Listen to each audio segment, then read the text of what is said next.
Good morning everyone. कैसे हो सभी लोग? आई होप आप सब लोग अच्छे होंगे। मैं भी बहुत अच्छी हूँ।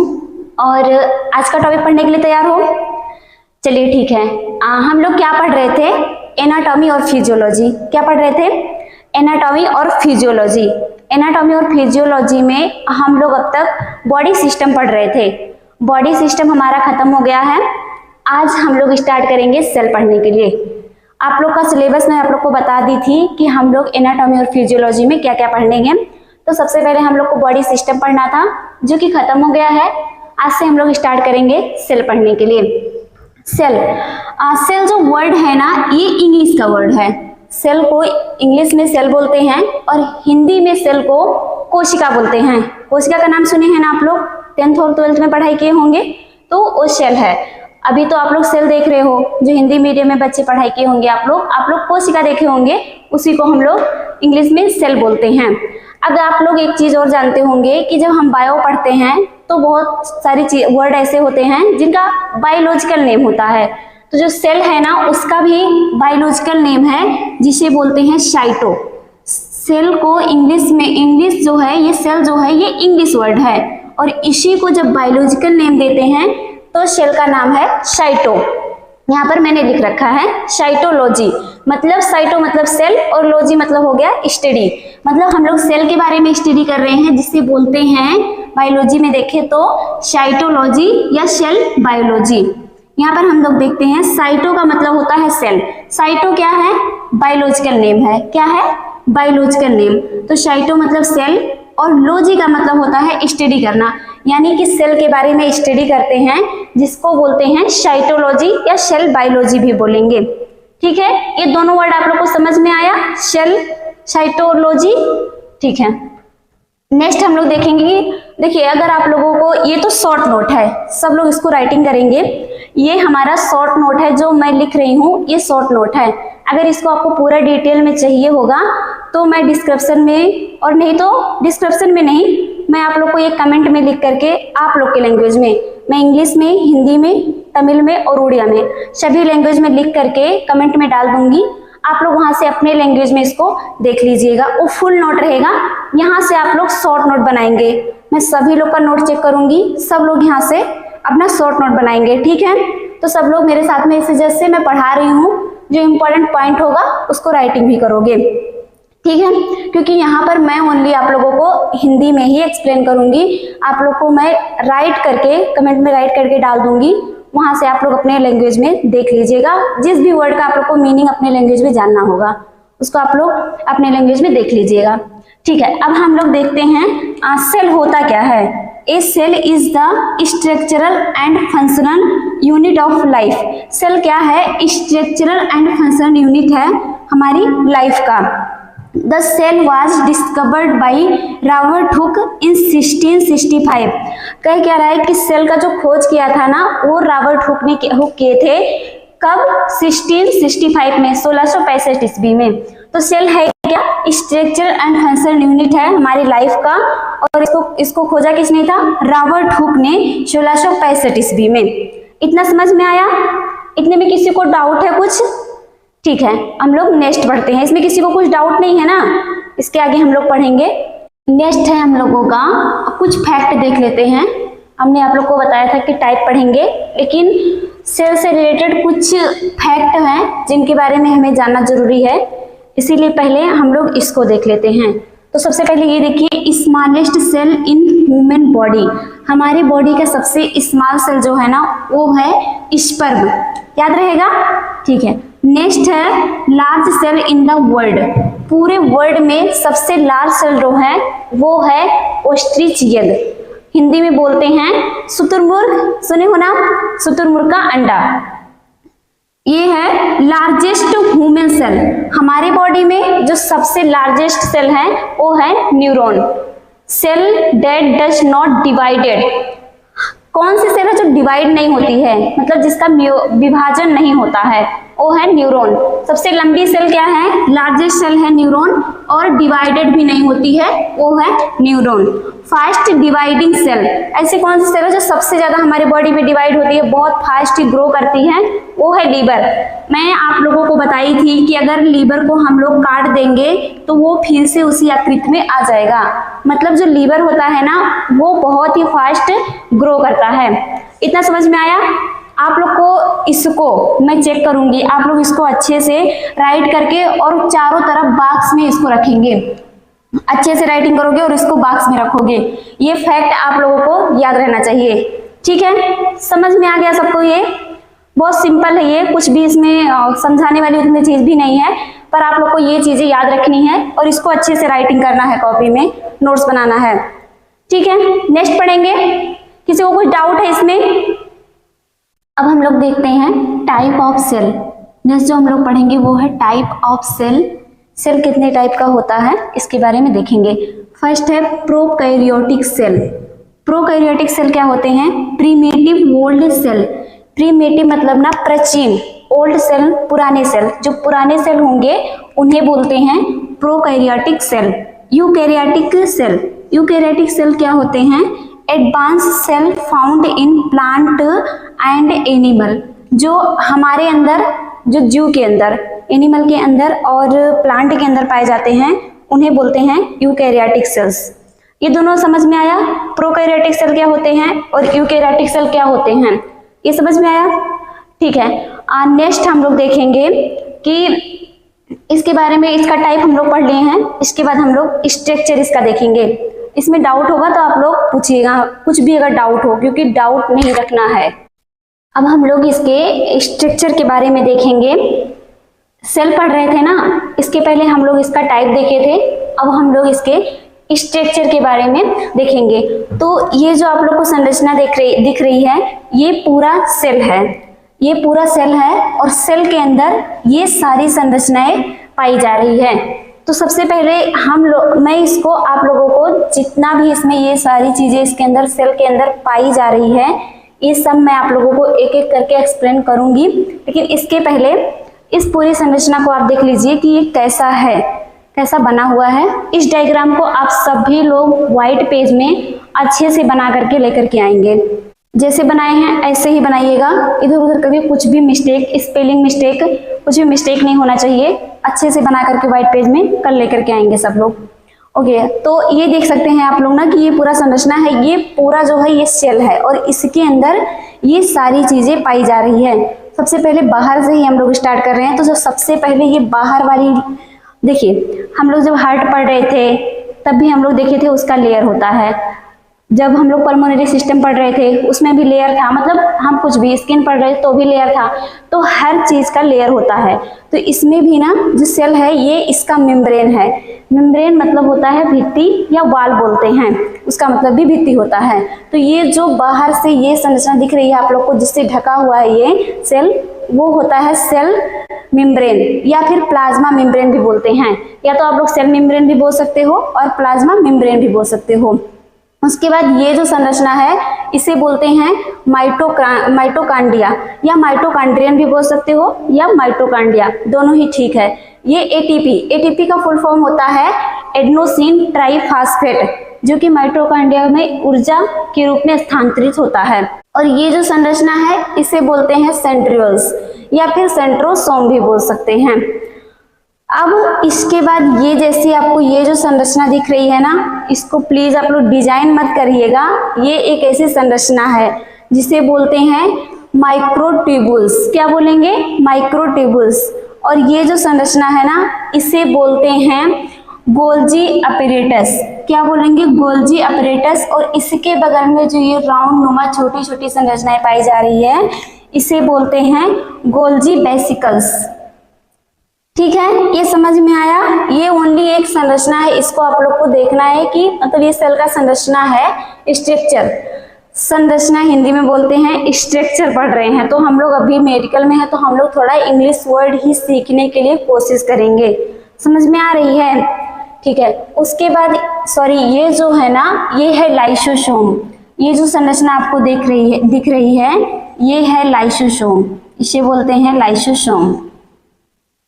क्या बोलेंगे, लाइसोसोम। और आप लोग ये चीज देखिए, ये जो अंदर वाली ये संरचना है ना, अंदर में जो छोटी संरचना है इसे बोलते हैं न्यूक्लियस, और उसके ऊपर ये जो संरचना है इसे बोलते हैं न्यूक्लियस। क्या बोलेंगे, न्यूक्लियस बोलेंगे। और यहीं पर ये जो संरचना है, ये जो हमारा न्यूक्लियस है, ये भी तो किसी से भित्ति से ढका हुआ है। जैसे हमारा ये सेल मेम्ब्रेन से ढका हुआ था ना, वैसे ही न्यूक्लियस भी तो एक मेम्ब्रेन से ढका हुआ है ना, जिसे बोलते हैं न्यूक्लियस मेम्ब्रेन। क्या बोलेंगे, न्यूक्लियस मेम्ब्रेन। उसके बाद ये जो संरचना है इसे बोलते हैं सेंट्रियोल्स, मैं आप लोग को बताई, या सेंट्रोसोम भी बोल सकते हैं। और ये जो राउंडनुमा संरचना आपको दिख रही है, ये है राइबोसोम। ये सब होते क्या हैं, मैं आप लोग को स्टेप बाय स्टेप एक एक का डिफिनेशन अच्छे से एक्सप्लेन करूंगी क्या होते हैं। और ये है साइटोप्लाज्मा, मतलब ये जो कुछ लिक्विड पाया जाएगा, उसमें जो भी लिक्विड पाया जाता है सेल के अंदर उसे बोलते हैं साइटोप्लाज्म। क्या बोलेंगे, साइटोप्लाज्म। अब यहाँ पर आप लोग थोड़ा अच्छे से ध्यान से सुनिएगा, ये संरचना आप लोग देख रहे हैं कि ये न्यूक्लियस से जुड़ी हुई ये संरचना है जो कि ऐसे बनी है। अब आप लोग एक चीज देखिए कि यहाँ पर कुछ ऐसे खुरदुरा खुरदुरा है, जबकि ये दोनों संरचना यहाँ पर सिंपल है पूरा, और यहाँ पर खुरदुरा है। तो ये जो सिंपल संरचना है पूरी ना, इसे बोलते हैं स्मूथ एंडोप्लाज्मिक रेटिकुलम। क्या बोलेंगे, स्मूथ एंडोप्लाज्मिक रेटिकुलम, शॉर्ट में बोलते हैं SER, स्मूथ एंडोप्लाज्मिक रेटिकुलम। याद रहेगा, ठीक है। उसके बाद आप लोग ये देखिए, ये जो खुरदुरी संरचना है ये तो सिंपल संरचना थी, स्मूथ संरचना है, स्मूथ है ना, ये स्मूथ है और ये खुरदुरा है, तो ये स्मूथ था इसीलिए इसे स्मूथ एंडोप्लाज्मिक रेटिकुलम बोले हैं। और ये संरचना खुरदुरी है तो इसे बोलेंगे रफ एंडोप्लाज्मिक रेटिकुलम, शॉर्ट में बोलेंगे RER। ये संरचना समझ में आ गई, कैसे बना है ये और इसके सेल के अंदर क्या क्या पाया जा रहा है, ये सब समझ में आ गया। अब हम लोग इसी सब को स्टेप बाय स्टेप पढ़ेंगे, ये सारी संरचनाओं का कार्य क्या है, क्या हो रहा है, क्या है ये सब के बारे में अब हम लोग स्टडी करेंगे। ये सबको समझ में आ गया, सब लोग इसको अच्छा से इस डायग्राम को बना करके लेकर के आएंगे। हम लोगों का स्ट्रक्चर ऑफ सेल फिनिश हो गया है। स्ट्रक्चर ऑफ सेल जो था वो हमने आप लोग को डायग्राम आप लोग को मैंने बना करके दिखाई, वो समझ में आया सबको, ठीक है। उसको आप लोग बना करके लेके आओगे। इसके बाद हम लोग नेक्स्ट देखते हैं उसके बारे में, जितना भी हम लोग डायग्राम में पढ़े उसके जो पार्ट्स है उस सब के बारे में हम लोग पढ़ेंगे, उसका मतलब क्या होता है, उसका काम क्या होता है, उस सब के बारे में इसमें हम लोग आगे स्टडी करेंगे। तो अ सेल हैज 3 मेन पार्ट। आप लोगों ने डायग्राम में आप लोग देखे कि उसमें बहुत सारे पार्ट हैं, सेल के ओनली यहाँ पर मैं क्या लिखी हूँ 3 पार्ट, बट बहुत सारे पार्ट है, ओनली 3 पार्ट नहीं है, पर यहाँ पर लिखी क्या हूँ कि मेन पार्ट 3 है और उसमें और बहुत सारे पार्ट हैं, जिसमें मेन पार्ट के अंदर ही और सारे पार्ट आते हैं। तो सबसे जो मेन इंपॉर्टेंट पार्ट है, मेन पार्ट है सेल का, वो होता है सेल मेम्ब्रेन, साइटोप्लाज्म और न्यूक्लियस। ये तीनों आप लोग को याद रहेगा। सेल मेम्ब्रेन जो मेन पार्ट होगा सेल का वो होगा सेल मेम्ब्रेन, साइटोप्लाज्म और न्यूक्लियस। हम लोग सेल के 3 जो मेन पार्ट होते हैं उसको हम लोग देख चुके हैं ना, कौन कौन से मेन पार्ट थे, सेल मेम्ब्रेन, साइटोप्लाज्म और न्यूक्लियस। तो सबसे पहले हम लोग पढ़ेंगे सेल मेम्ब्रेन के बारे में। सेल मेम्ब्रेन क्या होता है, मैं आप लोग को बताई थी, सेल का जो आउटर लेयर था उसे क्या बोल रहे थे, सेल मेम्ब्रेन या प्लाज्मा मेम्ब्रेन। तो क्या है ना, the cell membrane is a thin and flexible outer covering. मैं जैसे कि आप लोग को बताई थी कि जो सेल है उसका जो आउटर मतलब बाहर का ये वाला लेयर, जो सबसे बाहर का लेयर था, इसे बोल रहे थे सेल मेम्ब्रेन या फिर प्लाज्मा मेम्ब्रेन। फ्लेक्सिबल मतलब ना कोई चीज ऐसे मतलब उसको हम किसी भी तरह से मोड़ रहे हैं, वो होता है फ्लेक्सिबल। कैसे भी हम लोग उसको, जैसे वो ऐसे है फिर भी हम उसको ऐसे मोड़ रहे हैं तो वो मुड़ जा रहा है, वो होता है फ्लेक्सिबल। और आउटर कवरिंग मतलब बाहर का कवर है ना, तो आउटर कवरिंग। फंक्शन क्या क्या होते हैं, control movement of substance in and out of cell, क्या करता है, कंट्रोल करता है। किसको? जो सेल के अंदर, मैं आप लोग को सिखाई थी, बताई थी कि सेल के अंदर बहुत सारी कंटेंट पाए जा रहे थे ना, बहुत सारी चीजें पाई जा रही थी, जिसको ये क्या करता है, जो सेल मेम्ब्रेन होता है उसको कंट्रोल करता है, सेल के अंदर और बाहर के पदार्थों को कंट्रोल करता है। ये समझ में आया? तो सबसे पहले ये कि एक चीज याद रहेगा कि जो सेल होता है वो मूवमेंट को कंट्रोल करता है, सेल के अंदर और बाहर के पदार्थ जो होते हैं उनके मूवमेंट को कंट्रोल करता है। उसके बाद है maintain the shape of cell, और जो सेल का शेप है उसे भी मेंटेन करता है। कौन? सेल मेम्ब्रेन या फिर प्लाज्मा मेम्ब्रेन। ये समझ में आया है क्या? सेल और सेल मेम्ब्रेन है क्या और उसका फंक्शन समझ में आया? किसी को कुछ डाउट है तो आप लोग पूछ सकते हो और कमेंट करके भी पूछ सकते हो आप लोग। अगर आप लोग को बाद में ऐसे लगता है कि मुझे यहाँ समझ में नहीं आया तो आप लोग पूछिएगा, मैं उसका रिप्लाई करूंगी। फर्स्ट हम लोग सेल मेम्ब्रेन पढ़ चुके हैं। सेकेंड क्या था? साइटोप्लाज्म। साइटोप्लाज्म क्या होता है? Cytoplasm is a jelly like fluid inside the cell, मतलब सेल के अंदर पाए जाने वाला जेली जैसा पदार्थ। सेल के अंदर जो जेली जैसा पदार्थ पाता है, जेली मतलब लिक्विड जैसा पदार्थ पाया जाता है, वो होता है cytoplasm. It contain many cell organs. इसमें क्या बोल रहा है? इस कंटेन, जिसमें बहुत सारे ऑर्गन्स पाए जाते हैं, ऑर्गन सेल्स पाए जाते हैं। क्या बोल रहा है कि जिसमें बहुत सारे ऑर्गन सेल्स पाए जाते हैं, मतलब जो साइटोप्लाज्म होता है ना, जैसे हम लोग कंपनी में जब कोई काम करता है तो बहुत सारे उसमें डिपार्टमेंट रहते हैं ना, वैसे ही साइटोप्लाज्म के अंदर बहुत सारे ऑर्गन्स पाए जाते हैं।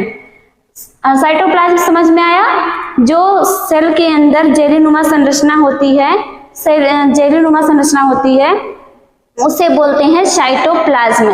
समझ में आया? और उसमें क्या होते हैं कि बहुत सारे ऑर्गन्स पाए जाते हैं, ऑर्गनलेस पाए जाते हैं। ये समझ में आया? साइटोप्लाज्म समझ में आया? साइटोप्लाज्म में हम लोग देखें कि उसमें बहुत सारे ऑर्गन्स पाए जा रहे थे, ऑर्गन्स पाए जा रहे थे बहुत सारे। तो उसमें जो इम्पोर्टेंट ऑर्गन्स थे ना, उसके बारे में हम लोग पढ़ेंगे। तो फर्स्ट है उसमें माइटोकॉन्ड्रिया। माइटोकॉन्ड्रिया का नाम सुने होंगे ना, 10th और 12th में आप लोग माइटोकॉन्ड्रिया का नाम सुने हो? कितने लोग माइटोकॉन्ड्रिया का नाम सुने हो? कोई बता सकता है क्या है? चलिए ठीक है, मैं एक्सप्लेन कर रही हूँ। माइटोकॉन्ड्रिया क्या है ना, powerhouse of the cell, cell का ऊर्जा घर बोलते हैं। ये आप लोग याद रखेंगे कि माइटोकॉन्ड्रिया को क्या बोला जाता है? Powerhouse of the cell. Produce ATP, जो क्या करता है? एटीपी बनाता है। एटीपी क्या होता है? Adenosine triphosphate. तो 2 पॉइंट इसमें रखेंगे, याद रखेंगे कि माइटोकॉन्ड्रिया को कोशिका का पावर हाउस कहा जाता है, प्रोड्यूस एटीपी। और जो माइटोकॉन्ड्रिया होता है ना, वो एटीपी बनाता है, एडेनोसिन ट्राइफॉस्फेट। माइटोकॉन्ड्रिया समझ में आया? ये हमेशा अपने माइंड में ये इंपॉर्टेंट पॉइंट कि powerhouse of the cell, क्योंकि ये क्वेश्चन में पूछ सकता है कि सेल का पावर हाउस किसे कहा जाता है, तो किसे कहा जाता है? माइटोकॉन्ड्रिया को। समझ में आया? ये नेक्स्ट देखेंगे। माइटोकॉन्ड्रिया पढ़ चुके थे, माइटोकॉन्ड्रिया फर्स्ट था। इसके बाद हम लोग देखते हैं राइबोसोम। राइबोसोम को protein factory of the cell कहा जाता है, मतलब सेल की प्रोटीन की फैक्ट्री भी कहा जाता है। क्यों कहा जाता है? Help in the protein synthesis. Ribosome क्या करता है? सेल के अंदर जितने भी प्रोटीन पाए जाते हैं वो राइबोसोम ही बनाता है, इसीलिए इसे फैक्ट्री ऑफ प्रोटीन भी बोला जाता है। किसको?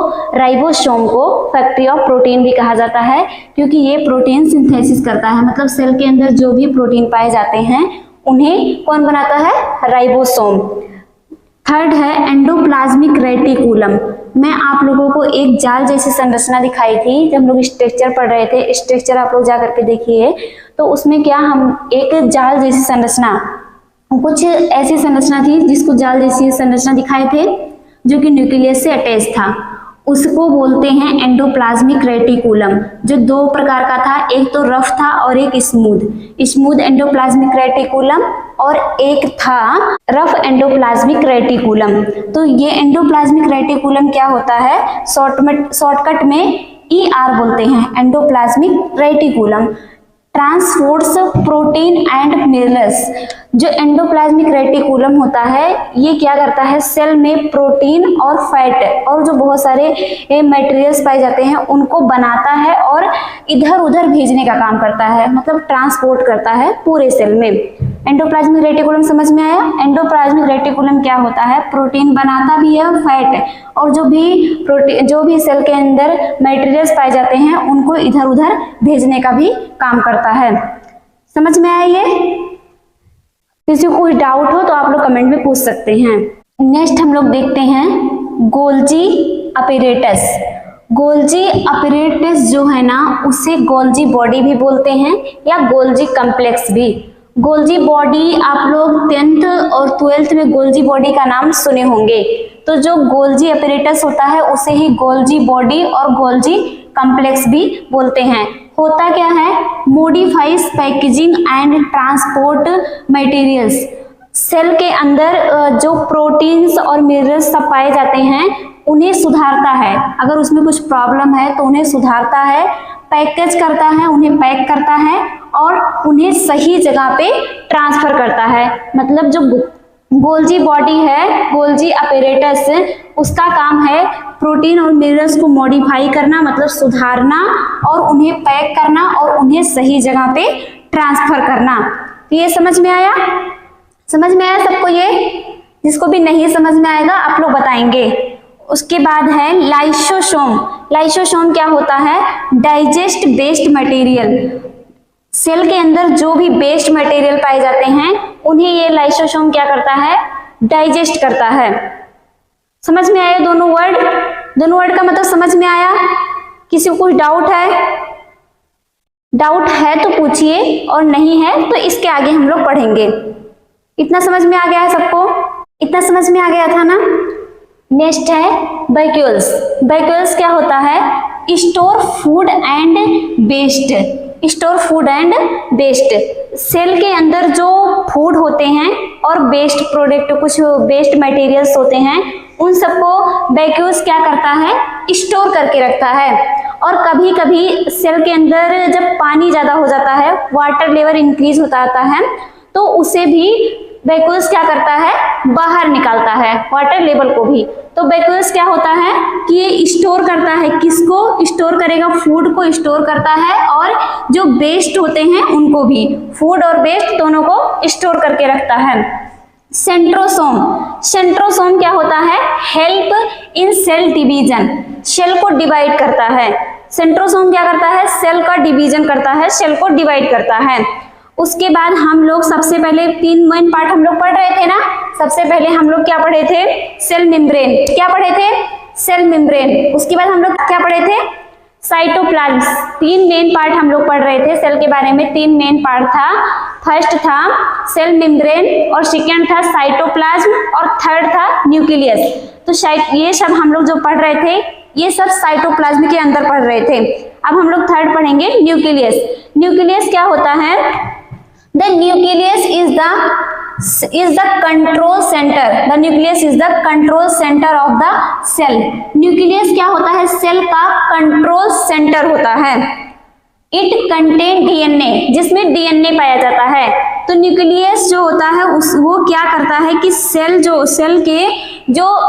को कंट्रोल करता है हर तरफ से। कुछ भी जो भी सेल में कुछ भी जो भी होता है वो सारा कंट्रोल कौन करता है, न्यूक्लियस। और न्यूक्लियस के अंदर ही पाया जाता है DNA. It control all activities of the cell. जैसे कि मैं आप लोग को बताई कि सेल की जितनी भी हलचल, जितनी भी एक्टिविटी होती है वो सबको कंट्रोल करता है न्यूक्लियस। तो इतना समझ में आ गया है सबको। 3 मेन पॉइंट हम लोग सेल के बारे में पढ़ रहे थे। इतना आप लोग को समझ में आ गया है? किसी को कुछ डाउट है यहाँ तक? डाउट हो तो आप लोग पूछ सकते हैं।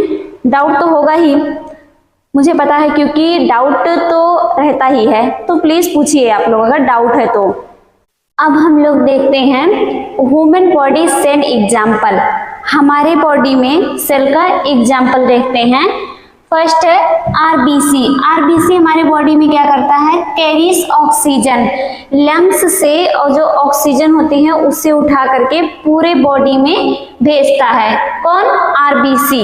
Red blood cells, WBC white blood cells, ये क्या करता है, फाइट इन्फेक्शन। अगर हमारे बॉडी में कोई भी इन्फेक्शन इंटर कर जाता है, बैक्टीरिया या वायरस या कुछ भी, तो वो क्या करता है, WBC उनसे लड़ाई करता है और हमें इन्फेक्शन से बचाता है। और WBC क्या करता है, अगर हमें कहीं चोट लग गई है तो घाव भरने में भी हेल्प करता है। उसके बाद है नर्व सेल। नर्व सेल क्या करता है, कैरीज मैसेज। नर्व सेल जो होता है, कुछ भी मैसेज रहता है वो हमारे, जैसे कि हमारे स्पाइनल कोड हो गया और हमारे ब्रेन से, मतलब हमारे पूरे बॉडी में नर्व सेल मैसेज को ट्रांसफर करता है, कैरीज मैसेज, मैसेज को लेकर जाता है। मसल सेल, मसल सेल क्या करता है, हेल्प इन मूवमेंट। मसल क्या करता है, हमारे बॉडी में कंट्रैक्ट और रिलैक्स करता है, मतलब वो हमारे बॉडी को मूवमेंट करता है, हमारा उठना बैठना चलना सब कुछ कौन करता है, मसल सेल करता है। तो ये क्लास यहीं पर, हमारी सेल की जो क्लास है यहीं पर खत्म होता है। सबको समझ में आ गया है, जितना भी हम लोग पढ़े सेल के बारे में उतना सबको समझ में आ गया है। किसी को कुछ डाउट है, डाउट तो होगा, शायद उड़िया बच्चे थोड़ा डाउट होगा, समझ में नहीं आया होगा कोई वर्ड जो कि आप लोग की लैंग्वेज में नहीं मैं बोली हूँ, हिंदी में बोली हूँ वो वर्ड। तमिल बच्चों को कुछ थोड़ा बहुत समझ में नहीं आया होगा, जो नहीं समझ में आया होगा, तमिल बच्चों को कुछ ज़्यादा ही समझ में नहीं आया होगा क्योंकि उन लोगों का तो पूरा डिफरेंस है। फिर भी मैं हिंदी में ही एक्सप्लेन की हूँ, लेकिन ठीक है, मैं कमेंट में आप लोगों को, मैं इसको हिंदी में, इंग्लिश नहीं, हिंदी में, तमिल और उड़िया में, इतने लैंग्वेज में लिख दूंगी। आप लोग वहां से जा करके अपने लैंग्वेज में थोड़ा इसको एक बार अच्छे से पढ़ लीजिएगा, जिससे आप लोग को डाउट क्लियर हो जाएगा। और फिर भी अगर डाउट रहता है तो मुझसे पूछिएगा। और एक काम की, देखिए थोड़ा सा तो प्रॉब्लम होगी, आप लोग इसको शॉर्ट नोट को बनाएंगे, जो मैं लिखाई हूँ ये शॉर्ट नोट है, इसी को बनाना है, क्योंकि अगर हम लोग लॉन्ग नोट ही बनाएंगे तो फिर हमारे पास बुक भी है ना, तो हम बुक से ही पढ़ लेते हैं। शॉर्ट नोट बनाएंगे, जो मैं पढ़ाई हूँ इसी का नोट बनाएंगे। बाकी आप लोगों को अगर डाउट होगा, दूसरे लैंग्वेज के बच्चे, असम वाले बच्चे तो हिंदी भी पढ़ते हैं आप लोग ना, तो आप लोग को तो सब कुछ समझ में आ गया होगा। मुझे नहीं लगता कि आप लोगों को कुछ डाउट होगा, क्योंकि हिंदी तो आप लोगों को पूरा समझ में आता है। उड़ीसा बच्चे और तमिल बच्चों को ही थोड़ा प्रॉब्लम होगा, इसीलिए यहाँ पर मैं आप लोगों को सभी लैंग्वेज में एक्सप्लेन करना पॉसिबल नहीं है, इसीलिए यहाँ पर तो मैं एक्सप्लेन नहीं कर रही हूँ। एक्सप्लेन कर दूंगी थोड़ा देर बाद में, अभी आप लोग को भी थोड़ा सा मैं एक्सप्लेन कर दूंगी तमिल में भी, लेकिन आप लोग को एक काम करना है कि वहाँ मैं आप लोग को राइट कर दूंगी, क्योंकि मुझे राइट करने तो आता है। तो नोट्स के साथ में जो नोट मैं कमेंट में डालूंगी, उससे मैं हिंदी, इंग्लिश, तमिल और उड़िया चारों लैंग्वेज में डाल दूंगी। जिसका मीनिंग नहीं समझ में आया होगा वो जा करके अपनी लैंग्वेज में उसको देख लेगा। तो सबको समझ में आ गया है सब कुछ? ओके, आई होप सबको समझ में आ गया होगा। तो आज का ये वीडियो आप लोग को सबको कैसा लगा, आप लोग कमेंट करके जरूर बताइएगा। वैसे तो क्लास में तो मैं पढ़ाती हूँ, लेकिन पहली बार यूट्यूब पे पढ़ा रही हूँ, तो आप लोग कमेंट करके जरूर बताइएगा कि आप लोग को ये वीडियो कैसा लगा, समझ में आया कि नहीं। और नोट जो है, नोट मैं आप लोग को कमेंट में ही डालूंगी, वहां से आप लोग जा करके जिसको भी नोट चाहिए वो आप लोग वहां से लिख सकते हो। और बाकी ये तो नोट, मैं शॉर्ट नोट तो मैं खुद ही लिख दी हूँ यहाँ पर, यहाँ से भी आप लोग इसको लिख सकते हो। ठीक है, मिलते हैं नेक्स्ट वीडियो में। और जो भी समझ में नहीं आया होगा कमेंट में पूछिएगा, मैं उसको रिप्लाई करूंगी। और नेक्स्ट टॉपिक क्या पढ़ाऊंगी ये आप लोग बताइएगा, मैं उसी टॉपिक पे नेक्स्ट वीडियो तैयार करने के लिए कोशिश करूंगी। Okay, thanks for watching this is video.